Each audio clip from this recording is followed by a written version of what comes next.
श्री महावीर प्रधान जी, मंडल बोले। सभी को जय भीम।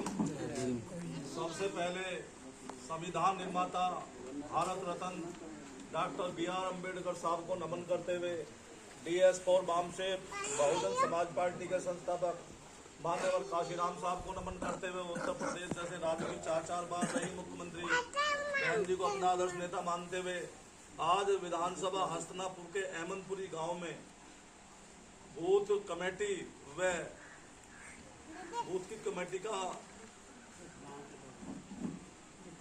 गठन जो 358 का गठन करने आए हमारे विधानसभा के विधानसभा अध्यक्ष भाई विमल जाटव जी, जो बहुत अच्छे वक्ता हैं। सब कुछ इन्होंने बता दिया, वैसे बताने की जरूरत ना, हर मुद्दे पे इन्होंने बोल दिया। और इस अब संचालन कर रहे हमारे भाई नितिन जाटव, पूर्व कोषाध्यक्ष जी, विधानसभा के पूर्व कोषाध्यक्ष जोन प्रभारी नरेश पाल जी बूढ़ा, जोन प्रभारी शिव कुमार प्रधान जी, सेक्टर अध्यक्ष संजय बड़ला जी, और पंजाब से आए अयूब जी, राजेंद्र जी, सेक्टर अध्यक्ष राजेंद्र कुमार जी, राजकुमार गौतम जी, वरिष्ठ कार्यकर्ता देवेंद्र महासचिव विधानसभा के,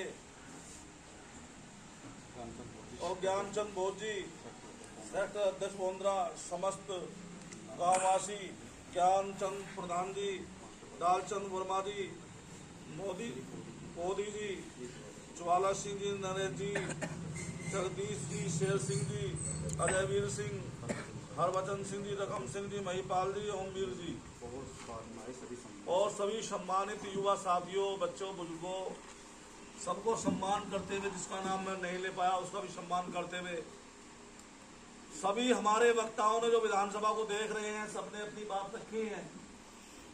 गुर्जर समाज से भी हमारे गुड़ा साहब बैठे हुए हैं, क्योंकि हमारा जो मूवमेंट है बहुजन समाज पार्टी का मूवमेंट है, सर्व समाज के लोगों ने बहुजन समाज पार्टी को आगे बढ़ाने का काम किया है।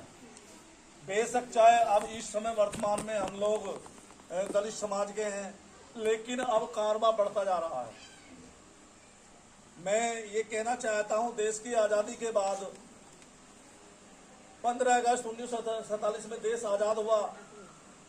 Doctor B R. अम्बेडकर साहब ने संविधान लिख कर दिया।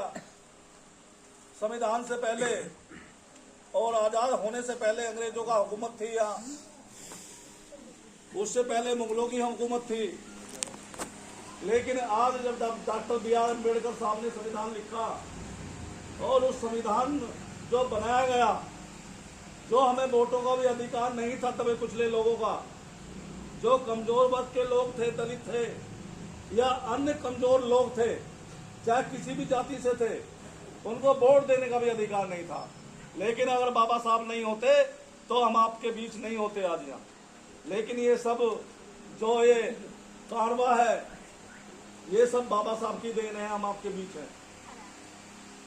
लेकिन जब कांग्रेस की सरकार आई और कांग्रेस ने प्रधानमंत्री कांग्रेस के रहे, ज्यादातर इस देश के अंदर, प्रदेश के अंदर मुख्यमंत्री भी कांग्रेस के रहे, लेकिन बाबा साहब ने संविधान जो दिया और बाबा साहब के संविधान के अनुसार, क्योंकि बाबा साहब लिख के गए थे, आरक्षण की व्यवस्था करके गए थे, नौकरियों में आरक्षण की व्यवस्था थी, और जो पॉलिटिक्स थी, राजनीति थी, MP MLA थे, उनमें आरक्षण की व्यवस्था थी।